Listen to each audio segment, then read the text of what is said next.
buenas amigos de Contexto. En esta ocasión estamos grabando con el amigo político y abogado Pelegrín Castillo. Mónica está tras las cámaras, por razones técnicas, y entonces el programa solamente Pelegrín y yo. Un momento interesante para intercambiar un poco sobre el contexto global de la gestión del coronavirus en nuestro país, en primer lugar, y a nivel internacional y mundial conjuntamente. Pero también tenemos que darle un repaso a la cultura de que faltan 17 días, creo, para las elecciones. Entonces, comenzaríamos, Pelegrín, que tú nos expongas cómo tú ves la República Dominicana en el Caribe y Centroamérica tiene la mayor cantidad de contagios y la mayor cantidad de fallecidos también. Ningún país, ni de las islas, de las grandes o de las pequeñas, ni de Centroamérica, incluyendo a Guatemala y a Panamá que más se aproxima, tienen la cantidad de contagios y el efecto que ha tenido la erupción del COVID-19. ¿Cómo se puede explicar esto? Yo creo que, bueno, ante todo, muchas gracias. Muy contento de estar en compañía de ustedes de nuevo y enviándole un saludo a los amigos que siguen este espacio desde la distancia. La verdad es que yo creo que en eso pueden incidir muchos factores, pero en este caso específico, el factor que vale la pena resaltar es que yo creo que ningún país del mundo ha hecho una gestión electoral de la crisis pandémica. O sea, tú te vas al mundo entero y tú te das cuenta de que ningún país ha tenido un enfoque electoral de la gestión de la crisis sanitaria. Y aquí es evidente que el gobierno desoyó las peticiones que se le hicieron desde diferentes sectores. Se lo pidió Leonel Fernández, se lo pidió Luis Abinader, se lo pedimos muchos, que este tema se dejara al margen de la competición electoral. ¿Qué hubiera pasado si el presidente llama a Luis Abinader, llama a Leonel Fernández, llama a los otros sectores del liderazgo nacional, político y no político, y le explica la situación y pide la formación de una comisión de Estado que gestione la crisis y dejar la campaña política electoral al margen? Eso era lo deseable, eso era lo que se esperaba de un jefe de Estado. Lamentablemente, recordemos que la crisis que ya estábamos viviendo antes de la pandemia era una crisis muy profunda. La había provocado otro coronavirus, el coronavirus de la reelección, que yo digo que mutó porque encontró dificultades. Los virus son organismos que mutan, que se transforman.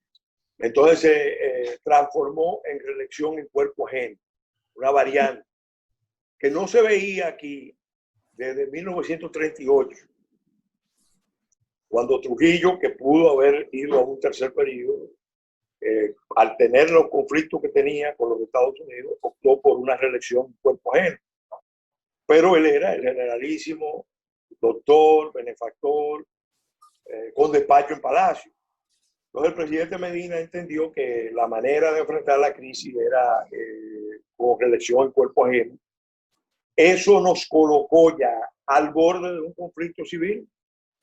Aquí, con la frustración de las elecciones en febrero, ya íbamos a un conflicto.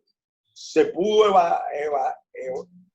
vadear en la situación tormentosa que había, ese curso peligroso que tenía con las elecciones municipales, pero duró poco porque 2 días antes de las elecciones el presidente pronuncia el discurso anunciando la pandemia y el estado de excepción. Y desde ahí no se ha cesado en manejar esto con un enfoque político electoral. Fíjense que las noticias malas la da el presidente de la comisión que encabeza el ministro de la presidencia. La noticia buena la da el presidente, pero el escenario está montado para que el candidato presidencial sea el actor, porque el relato que se preparó inspirado en la visión que expresó un amigo que tenemos, Eduardo Jorge Prat, un jurista constitucionalista liberal que sin embargo, conocedor de la historia, dijo, dependiendo de cómo el gobierno maneje la crisis, o termina en un fracaso con Hipólito Mejía, o termina consolidando la hegemonía partidaria. Dice él, en esta ocasión, por vías democráticas, como hizo Trujillo con motivo de la crisis de San Zenón. Ustedes saben que Trujillo, cuando fue electo, tenía un problema de legitimidad de origen, porque fueron elecciones muy violentas, muy contestadas. Y 15 días después, 20 días después, vino el ciclón San Zenón y le dio un escenario que le permitió manejar la crisis. La crisis política pasó a un segundo nivel porque el país se tuvo que enfocar en superar las devastaciones de San Zenón, las víctimas de San Zenón. Entonces el gobierno manejó, en ese momento, un gobierno militar virtualmente, manejó eso con mucha eficacia y consolidó su poder. Con esa lógica es que esta gente ha ido a manejar esta crisis. Entonces, por eso se ve un candidato que sus aviones son los que van a China a buscar las ayudas.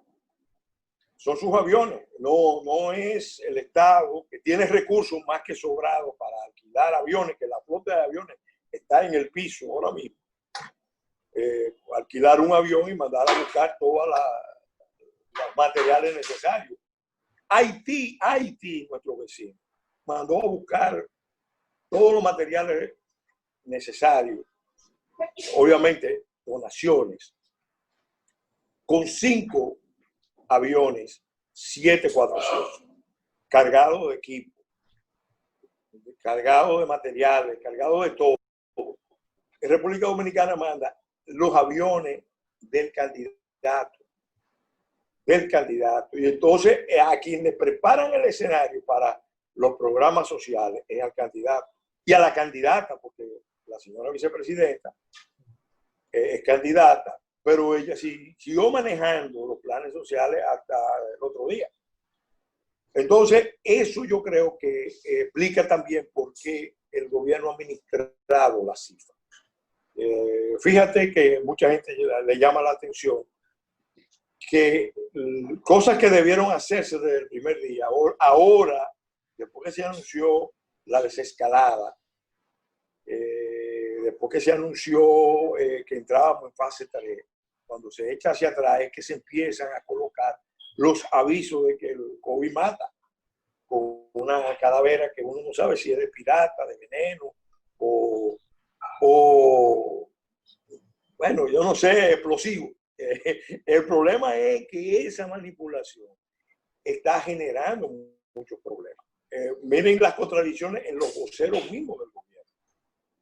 El ministro de Salud dice una cosa, luego se rectifica, el presidente da una cifra, el que está al frente de la comisión de emergencia delicadamente le enmienda la plana al presidente, pero la prensa no reseña eso. Entonces, yo creo que eso es lo que nos ha metido a nosotros, agravada la crisis económica y social.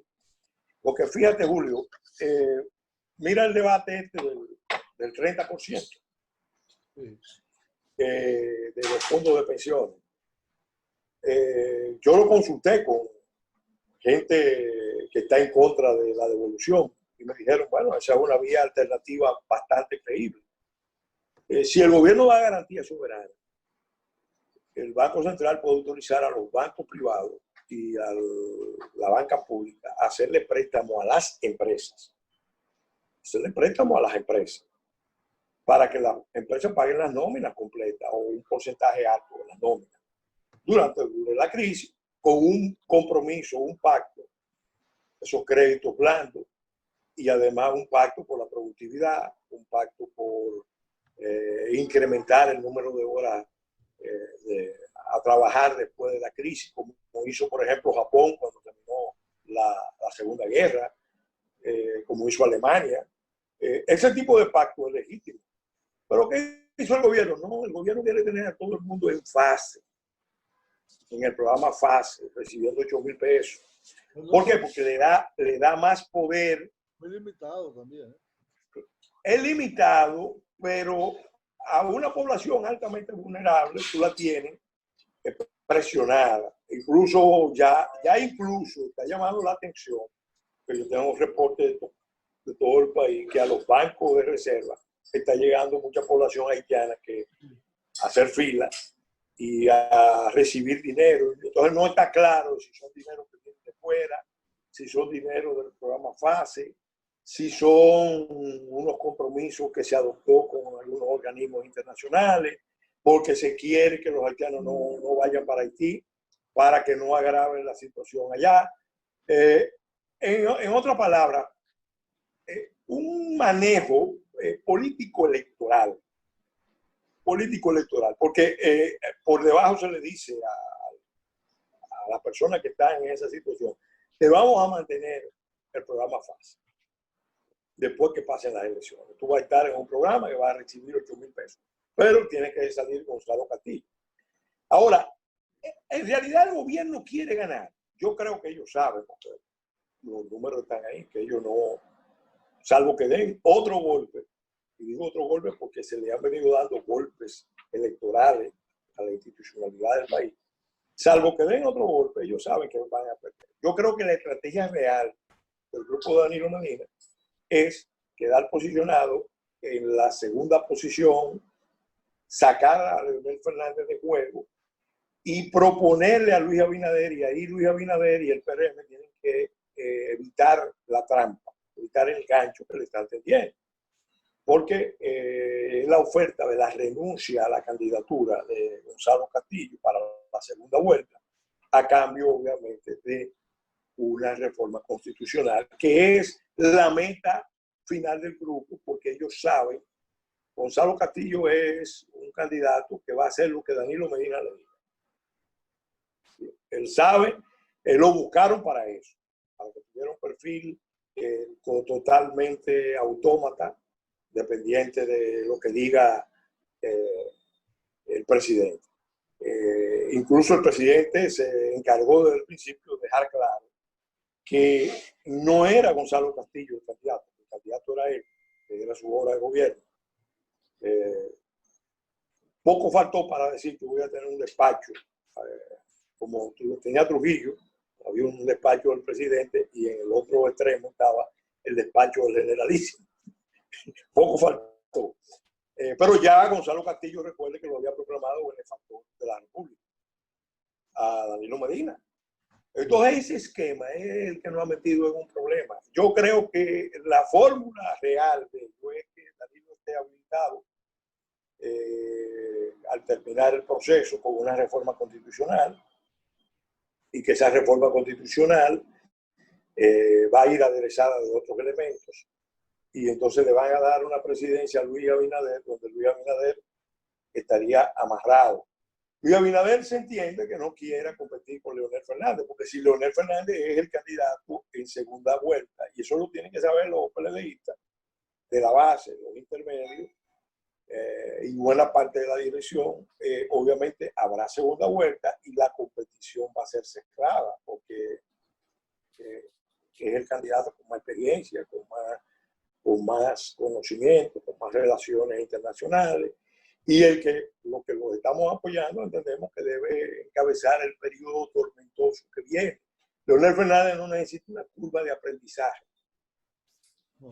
Todo el que va a una función sabe que normalmente el primer año es un año de aprendizaje de cómo funciona la institución, etcétera, etcétera. Y en este caso no tenemos tiempo. O sea, hay un efecto económico y social devastador y la crisis política no ha remitido porque el gobierno, repito, en vez de manejar la crisis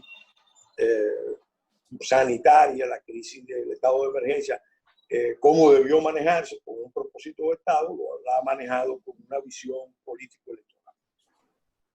Ahora, ese manejo, como tú llamas, político-electoral o cualquier otra explicación, ha conllevado a que tengamos los peores resultados regionales. Es decir, si es un deseo o una voluntad de aprovechar la coyuntura de la pandemia para tener réditos electorales,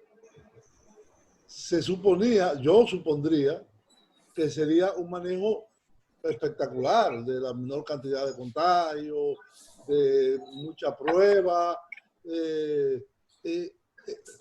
En la entrevista que le hizo Alicia Ortega al ministro de Salud, donde él dijo que él no había recibido ninguna prueba de Gonzalo Castillo, diciendo que se había equivocado, que le perdonara, se ve bien claro que no hay una política de detección y aislamiento, sino es una política de manejo. Ha habido días, porque eso hay que reportárselo a la Organización Mundial de la Salud, que han hecho 150 pruebas nada más. Sí. Y ha habido ahora, reciente, días que ha habido de 2.500 y más. Y además, la forma como se está haciendo la apertura económica en medio de un descontrol de la pandemia, lo que te va a replicar más. Sí. El hecho mismo ese de que no pasaran a la que ellos llaman la fase 3 es una confesión de que se ha fracasado en la estrategia sanitaria, me refiero a la estrategia sanitaria, y que eso puede tener un rebote en el terreno político electoral. Sí, sí. Sí, yo creo que a ellos les salió el tiro por la culata, porque ellos entendieron que ellos podían manejar unilateralmente una crisis de este tipo y que podían sacar ventaja. El fenómeno, ese tipo de cosas nunca se hace. Mira, el presidente de Uruguay, recién electo, con mucha legitimidad, llamó a la oposición y formaron un comité de Estado. En casi todos los países lo hacen, y todos los países lo han hecho, pero aquí no. Aquí el sectarismo del grupo que está no lo ha hecho ni Trump, ni Estados Unidos. Sí, claro. España, Francia, se reúnen los líderes de la oposición con el jefe de gobierno para coordinar las cuestiones. Porque al inicio de la pandemia, los dos dirigentes más importantes de la oposición, Luis Abinader y Leonel Fernández, dijeron que se debería caminar hacia un gabinete de unidad nacional o un gobierno de unidad nacional, que es lo que hubiera requerido el país en este momento. Porque la dimensión del problema es muy grande. Julio, esto es lo más parecido a una guerra. Sí. ¿Y qué hace un país cuando está en guerra? Forma un gabinete de unidad nacional. Pero esta gente no, esta gente entendió, bueno, vamos a aprovechar la crisis para manipular la crisis. Y te digo, están manejando tres escenarios. El primero, yo creo, por lo que tú mismo dices, se fumó. Ya nos acercamos a la fase crítica del preelectoral y se ve que lo que hay es un ánimo ahora de que se produzca una gran abstención para ver si pueden forzar la segunda vuelta, que el PRM no tenga posibilidad de irse en primera vuelta. Y por otro lado, porque el plan es el segundo, que quede el gobierno, más que el PLD, el gobierno, con el uso del poder del Estado en la segunda posición, tratar de reducir al mínimo a Leonel Fernández. Creo que es un error porque los mismos PLDistas tienen suficiente inteligencia y perspicacia y se está produciendo ahí un viraje que puede llevar a Leonel Fernández a una cómoda segunda posición. Pero el tercer escenario a mí me preocupa más, porque también ellos lo ambientaron, porque sin duda es un equipo que trabaja con todos los escenarios. Desde que vino la crisis, Eduardo Jorge Prat, Nacer Perdón, Cristóbal Rodríguez, Julio Julio, y hay otro que no lo ha dicho públicamente, no ha aparecido, no se ha atrevido a salir públicamente, pero sabemos que ellos trabajan en equipo. Todos fueron los abogados del constitucionalismo reeleccionista. Y ahora, en este momento, plantearon, si llegamos al 16 de agosto y no hay elecciones, las autoridades actuales continúan. Nosotros ya le dijimos, si llegamos al 16 de agosto y no hay elecciones, o se frustran las elecciones del 5 de julio, o se frustran las elecciones del 26 de julio, ustedes se van de todas formas. Aquí, obviamente, lo que viene es el debate de qué hacer con el país. Ahí, obviamente, en la historia tenemos antecedentes. Nosotros hemos tenido dos crisis muy profundas con implicaciones internacionales que se manejaron con precedentes que fueron relativamente exitosos. A la caída de Trujillo, el Partido Dominicano, que era el partido de Estado, que controlaba todo el Estado, quedó descabezado y obviamente para organizar unas elecciones que fueran relativamente creíbles, no lo podía organizar el régimen del doctor Balaguer. Se necesitaba un gobierno creíble y por eso se pactó con la oposición la constitución del Consejo de Estado. Nos tenemos que ir a la pausa. Volvemos inmediatamente.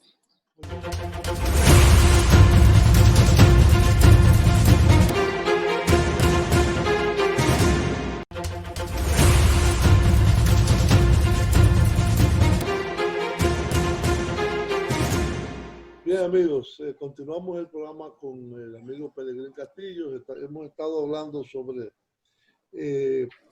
escenarios en esta situación totalmente anormal que ha presentado el 2020, con una suspensión de elecciones municipales en febrero, una reprogramación un mes siguiente, la suspensión posterior de las elecciones de mayo, presidenciales y virtuales, y que fueron reprogramadas para este 5 de julio por la situación de la irrupción del coronavirus. Han habido algunos juristas que han planteado, explicaba Pelegrín, que si no se hacen las elecciones, cosa que yo la veo bien difícil, si no se hacen las elecciones este 5 de julio, por alguna razón aborta, ni se hacen el 26 tampoco, entonces es una situación de vacío institucional el 16 de agosto. Y esos abogados, diríamos, proclives al gobierno, plantean que las autoridades actuales deberían seguir, y algunos han dicho hasta que debe seguir un año. Que debe haber una elección del periodo ventral de un año que me retrotrae, y este país parece que echa para adelante y después echa para atrás 100 años, a Horacio Vázquez. La prórroga. La prórroga de Horacio Vázquez. Sí. Entonces, tú afirmabas de que en las crisis que se han vivido en los últimos 50, 60 años, en el año 61, la muerte de Trujillo y la transición que tuvo que pilotar Balaguer a la destrujillización del Estado y la incorporación de otros sectores políticos y sociales, la apertura del país, además para eliminar las sanciones de la OEA, se escogió una figura que fue el Consejo de Estado. Y en el año 1966, no lo has dicho, Sí. pero lo hemos conversado. El acta institucional. El acta institucional de 1965, creo que fue. 65, sí. Mediante la cual se terminaron las hostilidades y se llamaron a las elecciones del 66, fue la otra alternativa. Entonces, y se escogió el gobierno provisional de Héctor García Godoy. Todas estas son salidas extraconstitucionales. Sí. Constitucionales. Sí, ciertamente, eso en la existencia de los pueblos es algo que el que ha estudiado derecho constitucional, historia del derecho constitucional, historia del derecho político, para usar la expresión de Pablo Lucas Verdú, sabe que son eventos que surgen en el curso, en el decurso de la historia. Y entonces los pueblos tienen que estar preparados mirando a su pasado para poder superar las crisis presentes y proyectar su porvenir. Yo le dije al presidente de la Junta en la reunión última de presidente del partido con la Junta, que él llegó muy entusiasta con la consigna elecciones sí o sí.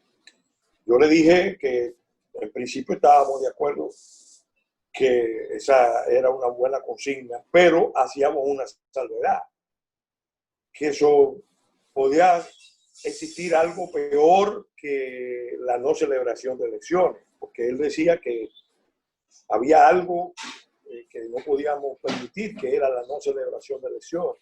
Yo le dije, también hay algo peor que la no celebración de elecciones, que es que se celebren elecciones amañadas, distorsionadas, adulteradas, privadas de libertad, y que arrojen un resultado con poca legitimidad y que después eso genere crisis mayores. Entonces, que es importante que lo tengamos presente, porque si el gobierno, desoyendo, repito, todas las peticiones de todos los sectores sensatos, de todas las fuerzas vivas, se empeñó en el manejo electoral de la crisis y eso les sale mal y coge un curso de subversión, ya lo hizo, lo ha hecho, lo viene haciendo. Entonces, definitivamente, la democracia dominicana está amenazada porque, por ejemplo, ahora mismo, para nadie es un secreto que un triunfo, como ellos hablan, de que en primera vuelta de Gonzalo Castillo solamente es posible sobre la base de un golpe electoral, otro golpe electoral. Y tú hacías el recuento de algunos eventos. Yo quiero ampliar el espectro histórico y recordar que aquí en el 15 se hizo un pacto reelección por reelección que tenía el sentido de un golpe a la institucionalidad. Ese es uno de los capítulos más oscuros de la historia constitucional de la República Dominicana. En el 15, la reforma del 15. Okay. En el 16, el presidente pudo ganar, pero porque todo es en demasía. Ellos pudieron ganar, pero no querían ganar. Ellos querían aplastar. Y aplastaron a la oposición interna y a la oposición externa. Aquí no se contaron los votos de la mayoría de los diputados y de los senadores. Aquí se contó apenas un 30% de los votos y lo otro fue resultado de una decisión que se tomó para darle al presidente la satisfacción de obtener su Congreso. Después se aprobaron 2 leyes que el Tribunal Constitucional ha estado anulando progresivamente, pero que son medularmente antidemocráticas, leyes hechas con la intención de imponer una dictadura. Y esos asesores jurídicos constitucionalistas han estado detrás de todo ese diseño. porque aquí ha habido estrategia autoritaria. ¿Usted refiere a la ley electoral? Y la ley electoral y la ley de partidos. Después, es claro que los sectores, hay un núcleo fuerte de sectores del alto empresariado. Tú sabes que ya hay una nueva clasificación. Hay empresarios y hay empresarios. Sectores del alto empresariado donde abundan los empresarios aliados al gobierno han optado por convalidar la estrategia autoritaria, la estrategia dictatorial. Y este país ha luchado mucho por su democracia, por sus libertades. El PRM ha cometido errores. Y el mismo presidente Fernández también ha sido un actor que se confió demasiado. Se confió demasiado, para decirlo elegantemente, en que después de haber frustrado la reforma constitucional ya había una posibilidad cómoda de ganar. Y la verdad era que se dio un golpe que terminó dividiendo al partido de gobierno. O sea, ahora mismo estamos hablando de que el partido de Estado, que controla todos los poderes del Estado, que tiene toda la maquinaria electoral más desarrollada en el país, está dividido. Sí. Y dividido arriba, y dividido en el medio, y dividido abajo, y eso es sumamente peligroso para la democracia. Entonces, vadeando unas crisis mundiales, regionales, insulares, con esta división interna. Eso es, yo le digo, ese es el colmo de la audacia, de la ambición, de la irracionalidad.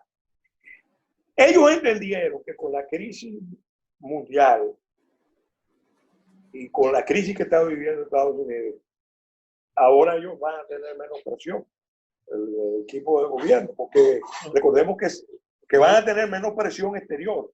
De hecho, no va a haber casi observación internacional. Va a haber muy poca observación internacional. Fíjate que Gonzalo Castillo... La OEA no va a mandar delegación. La OEA ya confirmó, pero no va a ser una gran misión. Pero ya ellos tienen todos los antecedentes. O sea, porque ellos están al tanto de todo lo que está pasando. Fíjate que Gonzalo Castillo se estaba preparando para ese escenario y fue a buscar una firma en Estados Unidos y ha sido su gran revés. Porque Luis Fortuño es una figura de la política puertorriqueña, norteamericana, con influencia en Washington, y resulta que Luis Fortuño, que acaba de abandonar el gobierno por una crisis político-electoral con abogados de su firma, terminan renunciando a la representación de Gonzalo Castillo. Y obviamente, para que eso suceda, es evidente que ellos recibieron mucha información privilegiada, de primera mano, y decidieron abandonar esa encomienda, ese trabajo, que Fortuño decía que era pro bono, y yo le voy a decir una cosa, yo le tengo más miedo a esas encomiendas pro bono que a las que son. Él trabaja en un bufete muy grande. Muy grande, muy poderoso. Johnson es uno de los grandes. Muy poderoso, pero para él abandonar esa representación de un candidato en medio de la campaña, es que parece que recibió información detallada de que eso era una causa perdida, de que eso, al contrario, era una causa... ¿La contratación de este señor para qué fin era? No estuvo claro si era para representar... ¿Era para representar ante alguna causa? ¿Qué era? No estuvo claro, porque todos los agentes de intereses extranjeros tienen que registrarse en el Departamento de Justicia. Ajá. Y entonces Gonzalo Castillo hizo la gestión. Yo creo que la hizo en el entendido de que él sabe que viene una prueba postelectoral crítica, porque lo que ellos están planeando es un poco, o sea, un poco no, es demasiado audaz y necesitaban un refuerzo de Estados Unidos. Entonces, para un poco neutralizar la visión que prima en Estados Unidos el régimen.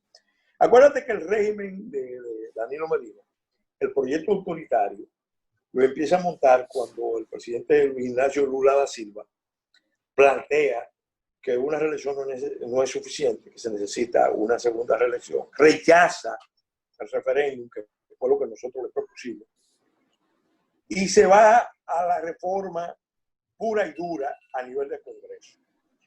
Ahí, para vencer la resistencia que un proyecto de ese tipo tenía en los Estados Unidos, evidentemente hizo concesiones que pocos gobiernos han hecho. Un trabajo que yo hice explicando por qué Leonel, hice un recuento de las concesiones que el gobierno hizo a la administración norteamericana, algunas de esas concesiones, porque el embajador Brewster realmente llegó a establecer un nivel de alianza muy importante con los altos jerarcas de este gobierno.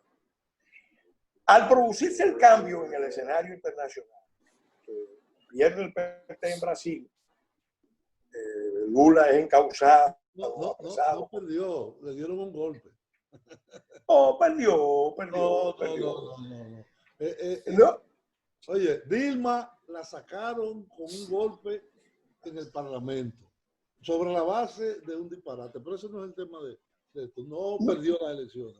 Mira, el PT perdió las elecciones porque definitivamente ellos tenían un periodo largo. Eso lo explicaba muy bien Samuel Hutti. En América Latina, Julio, en América Latina, el liderazgo populista de izquierda liberal, de centro izquierda, se pudo desarrollar fuertemente en un periodo de globalización donde las exportaciones de los países de América Latina tenían muy buena cotización en los mercados internacionales. Cuando viene la crisis del 2008, 2009, todas las economías de la región sufrieron los efectos de esa crisis, la baja de la demanda china, y obviamente eso afectó a Brasil, afectó a Argentina. Y Dilma fue un golpe para no. Bueno, la verdad es que el motivo fue claramente un motivo para lo que es el común de lo que pasa en América Latina. Eso es un motivo. Y no fue una derrota. Que aunque fuera ilícito. Nos vamos a la pausa y volvemos.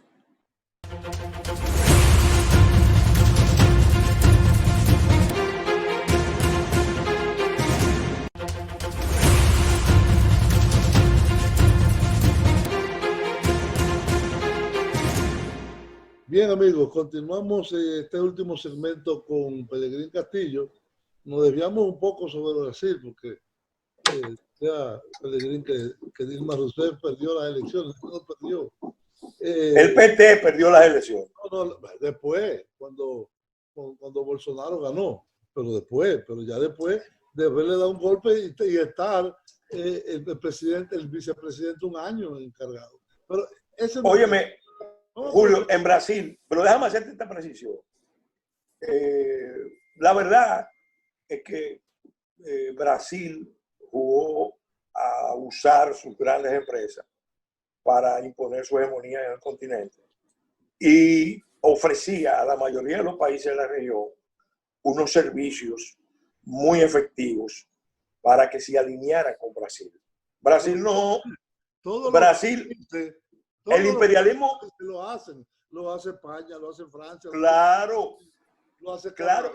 Lo que resulta chocante es que la gente de una corriente que se pasó la vida entera cuestionando el imperialismo europeo, el imperialismo norteamericano, al final decidieran básicamente usar, desarrollaron técnicas muy sofisticadas para no perder una elección y no perder un contrato.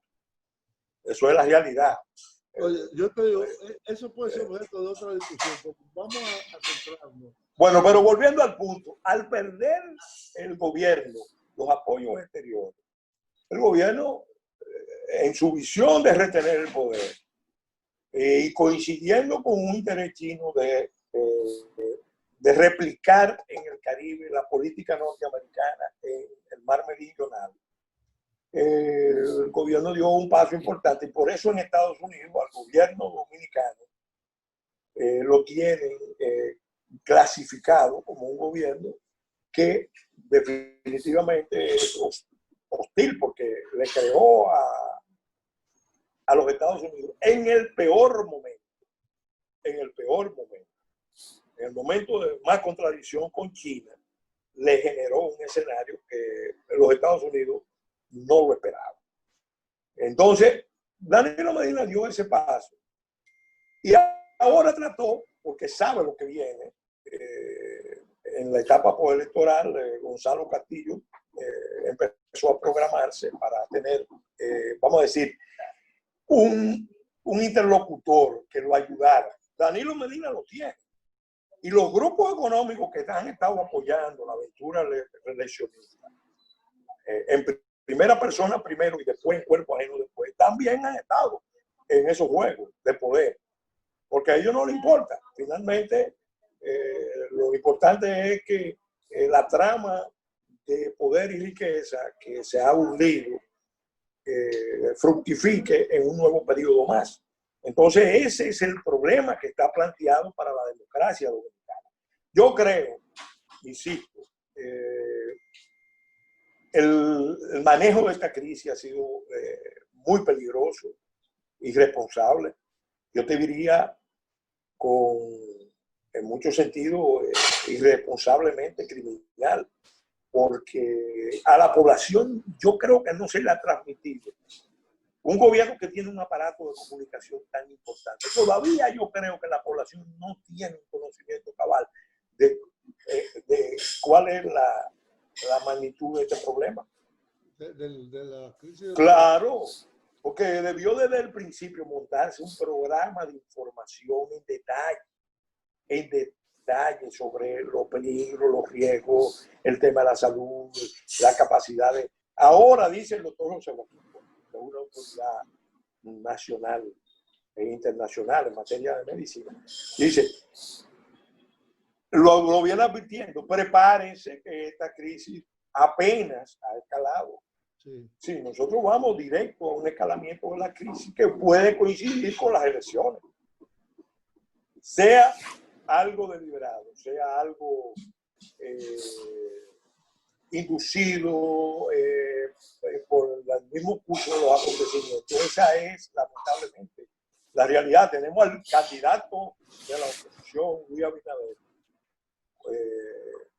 que está puntero en las encuestas, con COVID, él y su familia. Entonces, él y su mujer. Sí, su esposa y 2 hijos. Entonces, fíjense la magnitud del problema que está planteado. ¿Cuál es tu previsión para ir? ¿Cómo tú crees que terminará el 5 de julio? ¿Cuáles son la transparencia que habrá en esas elecciones? ¿La observación internacional ayudará o estará casi ausente? ¿Cómo tú prevés los próximos días y el 5 de julio? Todos los indicadores. ¿Tú crees que habrá? Mira, la mayoría de la población está interesada en que termine el actual gobierno. Que se haga en una vuelta o se haga en 2 va a depender del comportamiento de 2 grandes actores. Hay una masa enorme de la población de clase media que no está adscrita a partido, que no quiere saber de política o que tiene mucho recelo por los políticos. Que ese sector tiene la opción o de abstenerse o de ir a votar y salir de esto. Si ese sector va y vota militantemente, a pesar de las campañas, del ambiente que se está generando, pudiéramos tener una decisión en primera vuelta. O pudiéramos tener entonces un escenario en segunda vuelta, donde se enfrente Leonel Fernández y Luis Abinader. Luis Abinader como candidato a vencer y Leonel Fernández en segunda posición. Si el gobierno sigue con el curso de acción que tiene y logra intimidar a ese sector, el gobierno entonces va a movilizar todos los recursos habidos y por haber para llevar a votar a una población, un voto muy vulnerable, que podría ponerlo a ellos en posición de desplazar a Leonel Fernández en segundo lugar en el que está. Yo personalmente creo que Leonel Fernández está en un segundo lugar. Lo que pasa es que en encuestas que se hagan por teléfono, nadie que esté en la nómina del gobierno, ningún empleado público o alguien que tenga un familiar en el gobierno, va a decir por teléfono, sabiendo el nivel de información, por quién va a votar. No lo van a decir porque hay una amenaza. Aquí hasta los conserjes están amenazados de perder su empleo.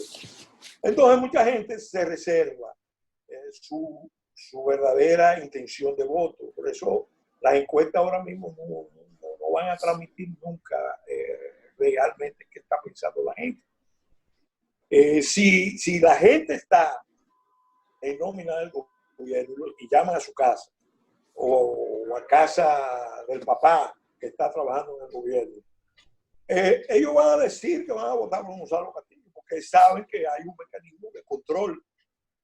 Pero ellos saben, la mayoría de la población dominicana sabe a conciencia que el gobierno está abusando de su vulnerabilidad.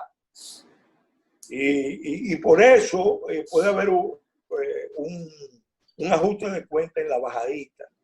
Y a eso le teme el gobierno. ¿Cuál es el peligro? El peligro real es que el gobierno en la fase final se desespere, genere un escenario catastrófico o que el escenario catastrófico se presente.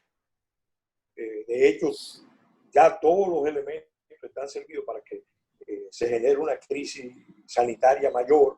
Ya la ocupación en UCI se ha disparado y podríamos llegar en los próximos días a tener una crisis sanitaria en los hospitales. Entonces, en ese escenario, ahí pudiéramos tener un gobierno tratando entonces de volver a golpear. Golpeó en la primaria, golpeó en febrero. En marzo no golpeó porque se hizo un pacto de oposición, que es donde yo creo que está fallando el PRM, porque el PRM nunca ha debido dejarse tentar por la idea de que si Gonzalo queda en segundo, ellos van a renunciar, como renunció Danilo en el año 2000. Recuerden que Danilo Medina renunció en el año 2000 a la segunda vuelta y no lo renunció por propio gusto. Balaguer le dijo que no. Balaguer le dijo que no y Leonel Fernández tuvo que emplearse a fondo para convencerlo de que tenía que renunciar. Pero ahora él tiene eso como una ficha de negociación porque le puede decir a Gonzalo renuncia, pero ya nosotros tenemos el control del Senado. Y en eso ellos tienen algunos aliados en el PRM que son expertos amarrando chivos y chivas. Y esos rejuegos de conchupancia son los que han fastidiado el sistema político nuestro, como fastidiaron la democracia en Venezuela. La conchupancia en América Latina es un fenómeno que hay que estudiar, que tiene que ver con el hecho de que el sistema político nuestro, no importa el presidente, es medularmente clientelar, populista, patrimonialista y caudillista, lo que lleva a la presidencia imperial que tenemos. Y eso es lo que hace tan inestable todas las instituciones nuestras. Así es. Se nos terminó el tiempo, Pelegrín. Bueno, yo le agradezco a ustedes la invitación y la oportunidad. Una hora más conversando. Sí. Me interesa mucho el tour que vas a hacer a partir de hoy Sí, sí. en una videoconferencia sobre, bueno, explícalo tú sobre qué va a ser. Sí. Esta noche, a partir de las 7, inicio un ciclo de conferencias con el título Entre guerras y pandemias, de los virus biológicos a los virus ideológicos, que en el fondo no es más que un concepto de virus biológico. Sí, es un recuento Cercano a Adolf. es que hay virus ideológicos. La humanidad ha sufrido 3 grandes utopías que tienen su origen en esos virus ideológicos. La utopía comunista, la utopía nazi-fascista y la utopía neoliberal globalista. Y la última es esa que ha incorporado elementos de las otras, y ahora mismo la globalización está en una fase de derrumbe. Y hay un gran reto, porque China, que es lo que explico, China siempre fue un imperio, pero nunca fue imperialista. Ahora, por primera vez, el mundo se está enfrentando a una China en fase imperialista. Eso nunca se había visto. De imperio pasó a imperialista a partir de 2 virus que mutaron. El comunismo hizo una combinación, es como una quimera. En biotecnología ese es un concepto que se usa.